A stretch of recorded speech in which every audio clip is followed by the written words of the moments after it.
Assalamualaikum warahmatullahi wabarakatuh. Alhamdulillah wassalatu wassalamu ala Rasulillah wa ala alihi wa sahbihi wa mawala. Amma ba'du fa ya ibadallah usikum wa iyaya bitaqwallah fa innal jannata uiddat liman ittaqah. Qala ta'ala fil Qur'anil Karim, a'udzu billahi minasyaitonir rajim. Ya ayyuhalladzina amanu taqullaha haqqa tuqatih wa la tamutunna illa wa antum muslimun. Kaum muslimin rahimakumullah, alhamdulillah kirang kanep. Teras caketkeun kan itu. Kapayunkeun teras. Alhamdulillah wassalatu wassalamu ala Rasulillah wa ala alihi wa sahbihi wa mawalah. Kita bertemu lagi di dalam pengajian subuh dan insya Allah kajian hari ini meneruskan kajian bulan yang lalu bab marah ya, dan ini merupakan bagian kedua. Tadi dibagikan buku fikih ibadah sholat, itu merupakan kajian sebelumnya. Jadi kita sudah mengkaji fikih ayat dan hadis ibadah. Ada syahadat, ada sholat, ada zakat, ada saum, ada haji. Dan itu sudah saya susun, syahadat satu buku, sholat satu buku, zakat, saum, haji itu sudah satu buku. Tapi yang baru dibagikan ke bapak-bapak baru bab sholat. Nanti bab syahadat, bab zakat, bab saum, bab haji sudah kebetulan kemarin ada yang nyumbang percetakannya. Jadi bapak-bapak tidak perlu memikirkan biayanya. Jadi kita kalau ada yang nyumbang kita cetak lagi nanti juga. Termasuk juga bab yang lain, hadis pernikahan, termasuk hadis ini juga sudah ada bukunya, nanti diangsur akan dibagikan kepada bapak-bapak yang memerlukannya. Dan hadisnya adalah Haddatsani Yahya bin Yusuf akhbarona Abu Bakrin wa ibnu Ayyash an Abi Hasin an Abi Salih an Abi Hurairah radhiyallahu anhu anna rajulan qala lin Nabi sallallahu alaihi wasallam ausini qala la taghdab faraddada miraran qala la taghdab. Jadi hadis yang diriwayatkan oleh Al-Bukhari dari Yahya bin Yusuf, dari Abu Bakar ibnu Ayyas, dari Abi Hasin, Abi Salih, dari Abi Hurairah, Rasulullah diminta menasehati, ausini ya Rasulullah, wasiatkan kepadaku. Maka Rasulullah memberikan nasihatnya, miroron, arodada miroron, bolak-balik, la taghdab, jangan engkau marah. Jadi singkat, dan ini sudah kita bahas sanad rawi syarah hadis ini. Termasuk juga ternyata kalau kita perhatikan hadis itu ada yang melarang keras tentang marah, yaitu karena di sini adalah taghdab, tetapi Rasulullah SAW pun ternyata pernah marah. Dan contohnya pada makalah yang lalu ada 9 kali Rasulullah SAW marah. Dan itu salah satu cara mengkaji hadis. Jadi mengkaji hadis itu selain kita meneliti makna hadis tersebut secara mendalam, juga harus pandai mendialogkan antara satu hadis dengan hadis yang lain. Jadi harus pandai kita mendialogkan. Fas'alu ahla dzikri in kuntum la ta'lamun. Bertanyalah kepada ahli ilmu jika kalian tidak mengetahui. Dan itu menyuruh berdialog dengan ahli, dengan ahli dalam bidang ilmu. Tapi ternyata kalau kita perhatikan bukan hanya dalam bidang ilmu itu bukan hanya orang, tapi juga antara ayat dengan ayat itu harus didialogkan. Memahami ayat itu antara hadis dengan hadis juga harus didialogkan. Salah satu contohnya yang kita lakukan pada makalah pertama, mendialogkan antara hadis la taghdab dengan praktek Rasul. Dan contohnya itu banyak. Umpamanya la yasrobanna ahadukum qaiman paman nasya fal yastaqi. Jangan engkau minum sambil berdiri. Kalau lupa, muntahkan. Itu harus didialogkan dengan hadis lain. Ternyata kata Ibnu Abbas, saya memberi minum. Astaqi Rasulullah SAW. Saya memberi minum Rasulullah SAW dengan air Zam-Zam. Wa huwa yasrab wa huwa qaim. Beliau minum tapi sambil berdiri. Nah, itu harus antara satu hadis yang melarang keras minum sambil berdiri dengan yang dipraktekkan oleh Rasul. Minum sambil berdiri. Itu didialogkan. Bagaimana itu? Karena dua-duanya sahih. Maka ulama ada yang mendialogkannya. Pertama, bahwa yasrob bahwa qaimun, minum sambil berdiri, itu jam-jam yang dikasih oleh Ibnu Abbas. Jadi kalau minum air jam-jam harus berdiri. Tapi kalau minum air yang lain harus duduk. Itu satu pemahaman. Pemahaman kedua, yasrobu wa huwa qaim, beliau berdiri sambil beliau minum sambil berdiri itu sebagai takhsis, pengecualian. Jadi kalau terpaksa, kalau tidak ada tempat duduk, tenanawan minum oke. Jadi yang dikecualikannya teh minumnya, bukan jam-jamnya. Sehingga ada lagi pendapat yang ketiga, minum sambil berdiri itu bukan haram, tapi makruh. Karena buktinya Rasul juga pernah minum sambil berdiri. Itu cara berdialog.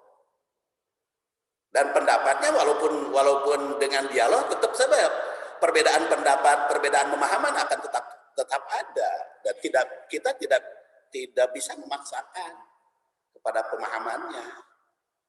Makanya saya katakan waktu pengkajian fikih kita yang kita bahas di sini fikih ayat dan hadis. Nah, seperti bab sholat itu fikih ayat dan hadis. Kita di buku itu Bapak tidak akan menemukan mana rukun sholat, mana wajib sholat, sunat sholat. Kan fikih biasanya begitu. Kalau kita membahas fikih dimanapun itu dibahas itu ahkamul khamsah, 5 hukum. Wajib sholat mana, rukun sholat mana, sunat sholat mana, makruh sholat mana, haram sholat mana. Nah, itu yang namanya fikih. Salah satu maknanya fikih itu adalah al-ilmu bi ahkam syariah, mengetahui hukum-hukum syariah. Tapi makna yang kedua, al-ilmu bi adillah syariah. Nah, yang kita bahas ini dalil-dalil. Tujuannya apa? Mengamalkan dalil, bukan mendalili amal. Jadi mengamalkan dalil. Jadi membahas dalil, kadang-kadang kok cocok dengan kebiasaan, biar aja. Seperti bab sholat, kan di kalangan ulama berbeda. Kalau jamak takhir teh maghrib dulu atau isya dulu. Kalau jamak takhir maghrib ke isya, duhur ke asar, kan itu diperdebatkan di kalangan ulama. Duhur dulu, kalau kita sholat waktu asar, atau asar dulu. Ada yang berpendapat kalau di jamak takhir duhur ke asar, maka asar dulu baru duhur. Isya ke maghrib ke isya juga maghrib Isya dulu baru maghrib. Tapi kalau kita lihat hadis, ternyata Rasulullah ketika di Muzdalifah sholat dulu maghrib, qomat untuk sholat maghrib, dan qomat lagi melakukan sholat isya itu di Muzdalifah. Jadi itu fikih ayat begitu, fikih hadis itu. Ternyata kita tidak bicara bagaimana hukumnya, bagaimana sudah tidak, tapi itu berdasar ayat dan hadis seperti ini. Dan masih banyak lagi itu sebagai ulangan yang di dalam fikih, dan termasuk juga sholat duha kan, ada sholat duha, ada sholat isyraq, ada sholat awabin kan? Yang dikerjakan di masyarakat kan begitu. Sholat isyraq begitu matahari terbit, sholat duha di tengah-tengah pekerjaan, sholat awabin sudah mendekati duhur, sudah dekat kepada duhur. Ada yang mengatakan begitu, mengerjakan begitu. Tapi kalau kita baca hadis sama aja itu. Sholat isyraq, sholat duha, sholat awabin eta kena. Sholat isyraq Rasulullah melakukan setelah terbit matahari sejenak. Sholat duha juga Rasulullah disebut sholat duha. Tapi sholat awabin juga tarmidul fisal ketika matahari naik. Jadi kalau kita hadis sama aja. Duha isyraq awabin eta kena. Sama dengan kusuf juga kan. On gitu saklek. Kalau kusuf bulan, kusuf matahari, di dalam hadis mah kadang-kadang nyebutnya kusuf. Dalam Quran mah kadang-kadang kusuf, sama aja baik bulan maupun matahari. Tawaf juga sama. Tawaf kalau dalam kenyataannya kalau tawaf itu di mengelilingi Ka'bah. Kalau antara Safa dan Marwah mah sa'i. Sehingga kalau kita mengatakan ayo kita tawaf antara Safa dan Marwah, yang negur antara Safa dan Marwah mah bukan tawaf, katanya sa'i.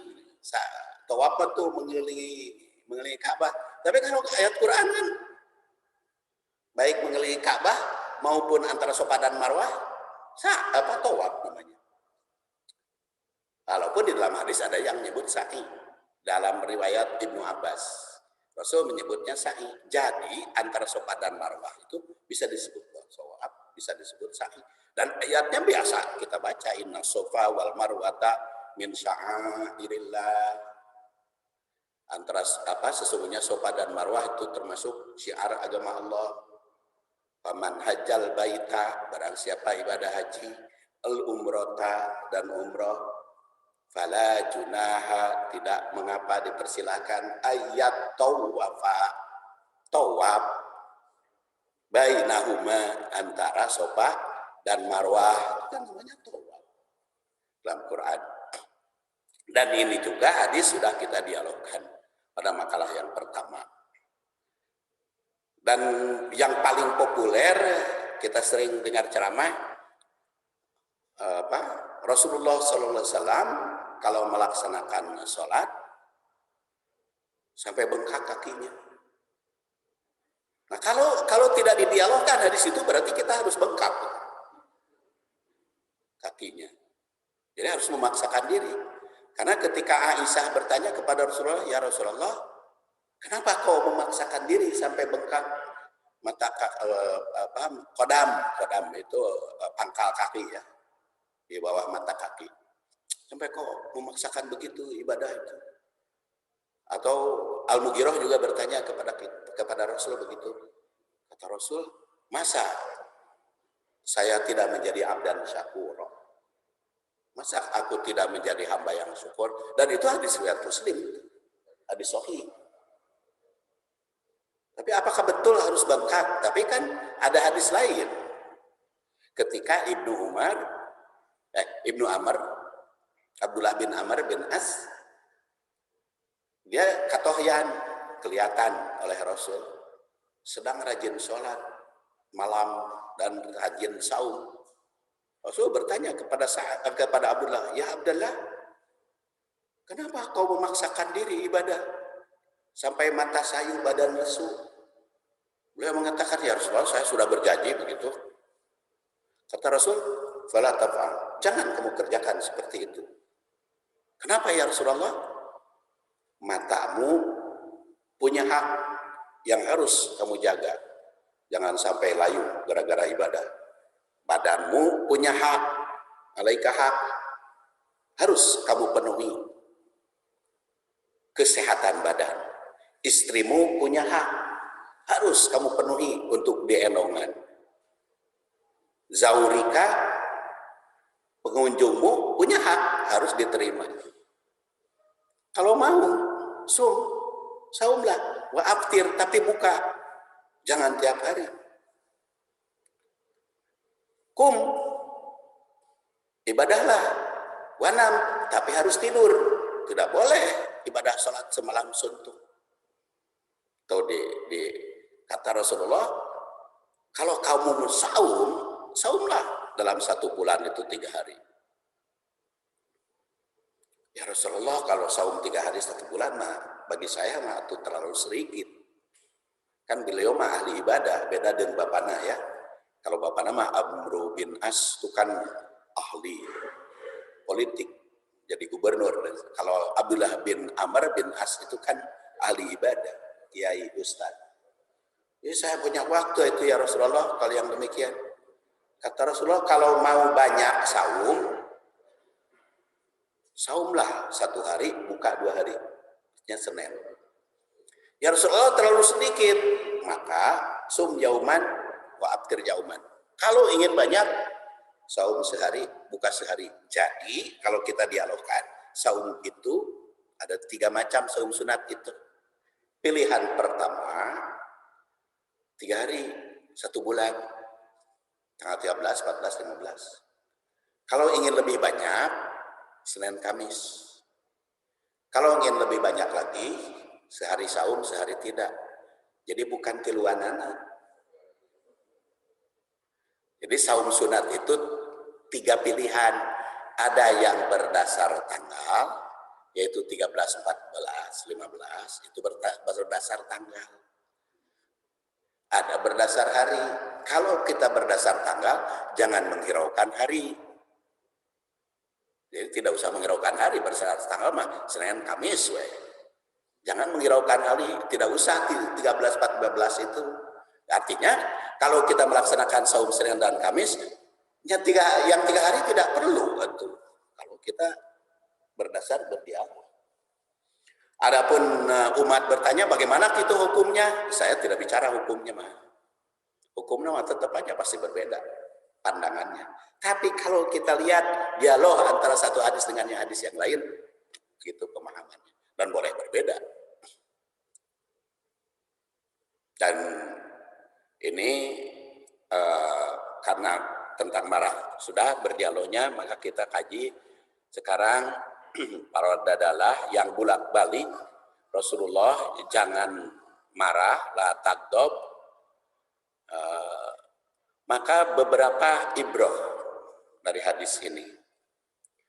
Ibrah pertama, Rasul Shallallahu Alaihi Wasallam itu selalu memberikan bimbingan,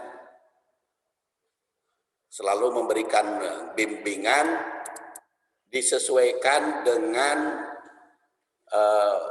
kebutuhan. Jadi dengan kebutuhan atau karakter apa yang diperlukan sahabat. Jadi Rasulullah SAW itu memberikan bimbingan sesuai dengan karakter yang diperlukan sahabat. Jadi kalau Rasul bertanya, nasihatilah aku. Nah, sahabat itu senangnya berapa? Apa? Kalau sahabat itu sering marah-marah, maka Rasul memberi nasihat, la tagdob. Jangan marah-marah. Jadi disesuaikan dengan dengan kebutuhan sahabat.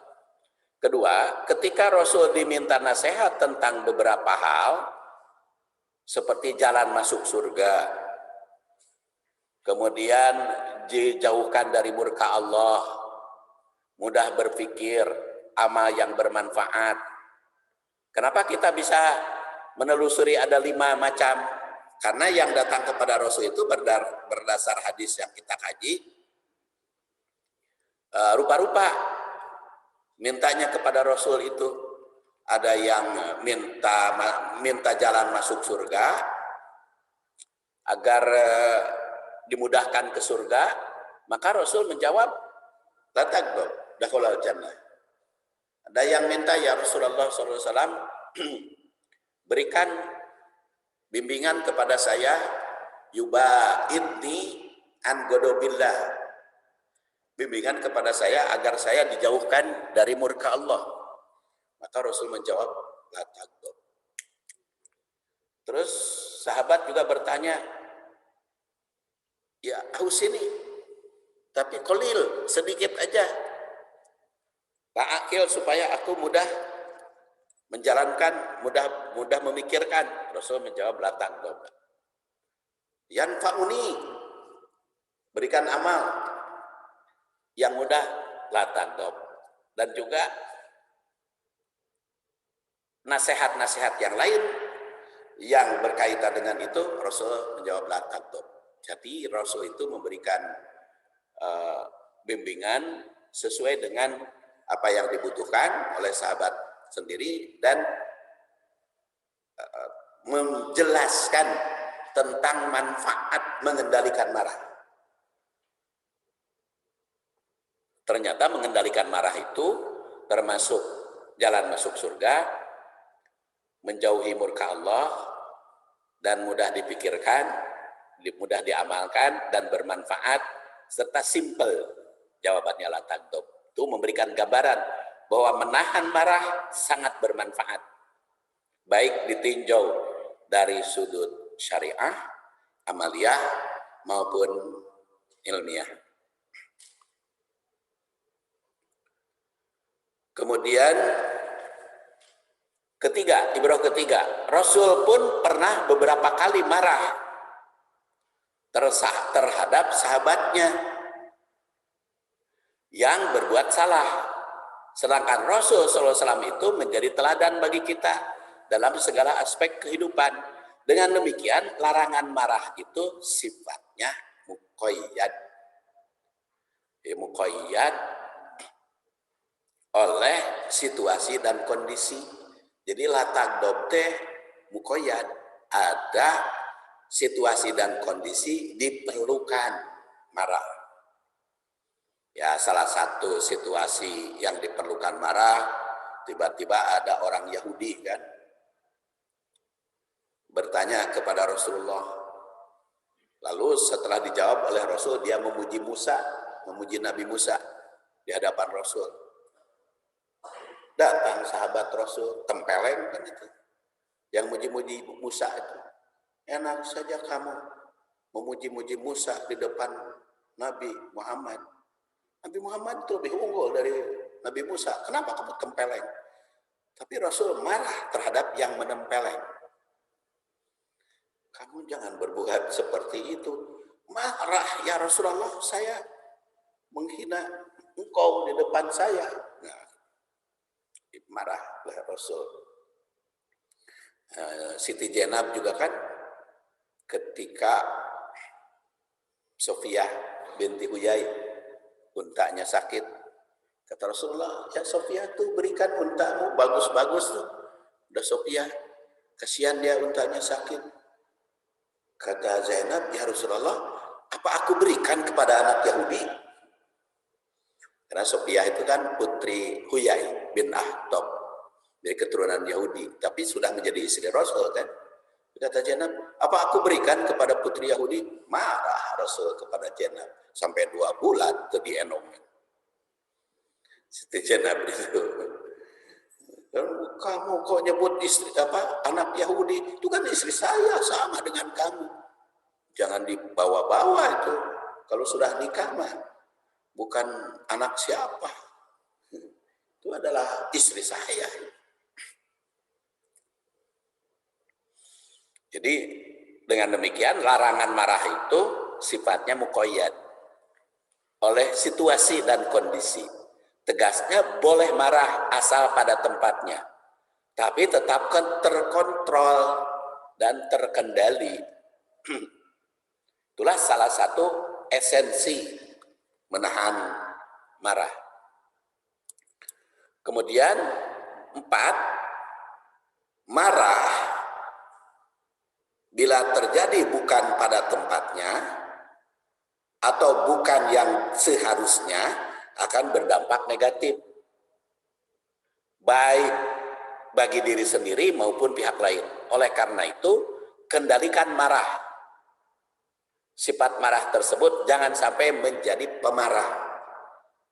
Nah, jangan marah-marah.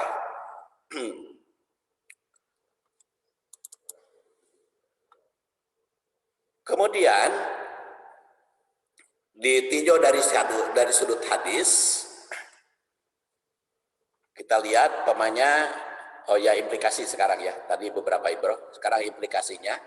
Manusia ditinjau dari sudut marah, itu sifatnya atau karakter atau apalah, tabiatnya boleh.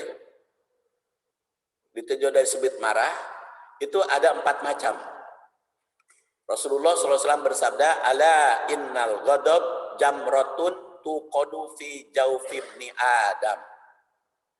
Ala tarawna ila jumrah ainai wantifah audaji fa idza wajada ahadukum syai'an min dalik wal ard ala inna khairar rijal man kana bati al ghadab.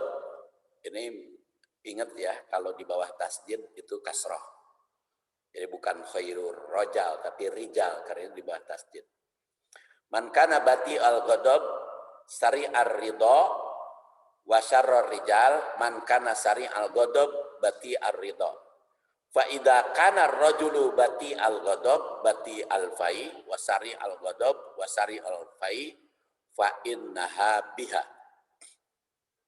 Ingatlah bahwa marah itu muncul dari lumbung manusia atau organ dalam manusia, fi jawfi ibni Adam. Tidakkah kamu lihat kalau manusia itu sedang marah, urat lehernya ranteng, mukanya merah. Kalau di sini kan ulat intifah audaji itu urat lehernya menonjol, tapi kan kalau bahasa Sunda ranteng. Urat lehernya ranteng, matanya merah. Fa idza wajada ahadukum syai'an, apabila kamu menemukan sesuatu tentang kemarahan, wal ard, kenakan ke bumi. Maksud kenakan ke bumi, kalau sedang marah duduk, Pak. Kalau kita marah sedang duduk, berdiri. Kalau kita sedang berdiri, marah, amak, coba duduk. Itu salah satu solusi supaya jangan marah-marah. Kita sedang marah, yuk sambil berdiri, duduklah. Dan duduk, coba marah. Coba berdiri. Allah ingatlah, inna khairar rijal, sebaik-baik manusia, laki-laki, sebaik-baik manusia, khairar rijal, man bati al-ghadab sari ar-ridha. Orang yang baik dari sudut kemarahan itu sulit marah. Jadi hese rek ngambek nate, rek marah nate susah. Tidak mudah marah.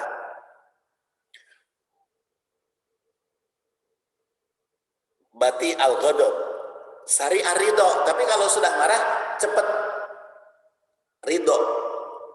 Bahasa Indonesia mereda. Ridho itu jadi reda. Sari ar-ridha, cepat reda, cepat hilang marahnya.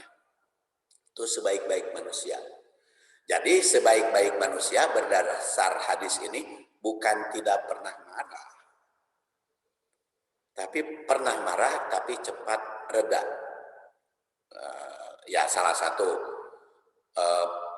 harus marah ya kepada atau melihat orang yang berbuat salah, orang yang berbuat munkar itu dimarahi, tapi bukan dilakukan ditempeleng seperti sahabat kan langsung oleh Rasul ditegur, tidak boleh kamu langsung menempeleng. Nah, sebaik-baik manusia itu susah marah, cepat reda. Wasyarror rijal, dan sejelek-jelek manusia atau laki-laki di sini artinya man kana sari al godob bati ar-ridho, yaitu yang mudah marah. Tapi kalau sudah marah, hese redahna. Nah, itu sejelek-jelek manusia. Jadi teman silahkan introspeksi. Apa diri kita itu orang yang cepat marah atau susah marah? Atau kita itu orang yang sulit marah dan cepat reda? Karena golongan pertama, golongan kedua, man kana sari'ul ghadab bati ar-ridha, itu saror rijal, sejelek-jelek manusia. Fa idza kana rajulu bati al-ghadab bati al-fai. Ada lagi orang itu sulit marah, tapi kalau sudah marah susah reda nanti. Sampai ada kompensasi kan itu kan dia. Saking kalau sedang marah, piring babetkeun gelas pareupeuis. Rek nyabok kan itu kan dia. Sekarang susah reda nanti.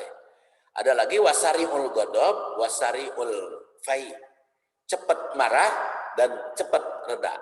Fa innaha biha, dan itu semuanya akan dipengaruhi oleh sifat-sifat seperti itu. Maka kalau kita ingin menjadi baik, telat marah dan cepat reda.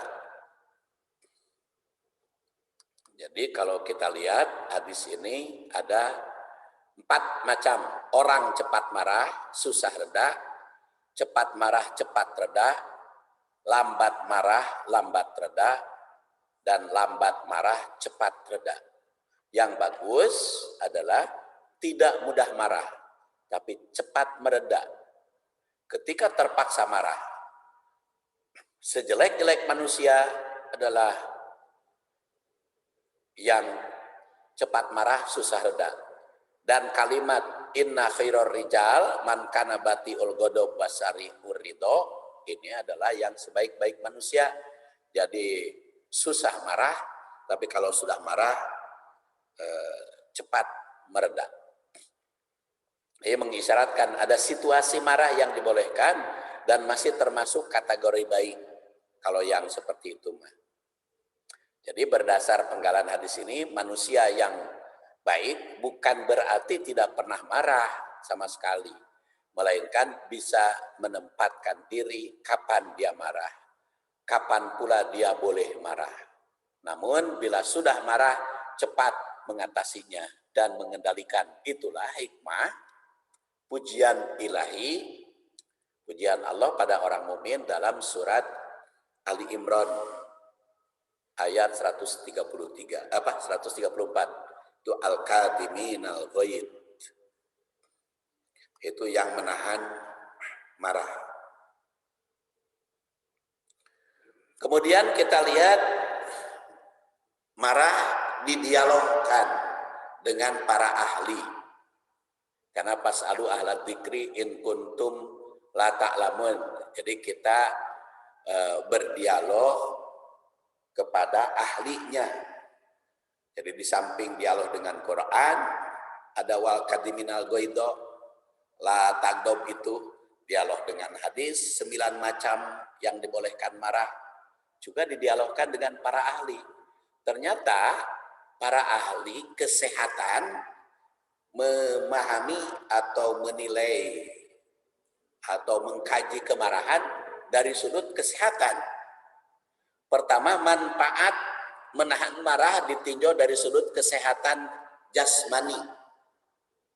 Menahan marah bukan hanya bermanfaat untuk kesehatan rohani, tapi juga untuk kesehatan jasmani. Ketika marah, detak jantung itu meningkat, melebihi batas wajar. Makanya ngahanyu. Jadi kalau orang yang hipertensi, marah, jantungnya berdebar, kepalanya riut, sakit kepalanya. Itu fisik terganggu.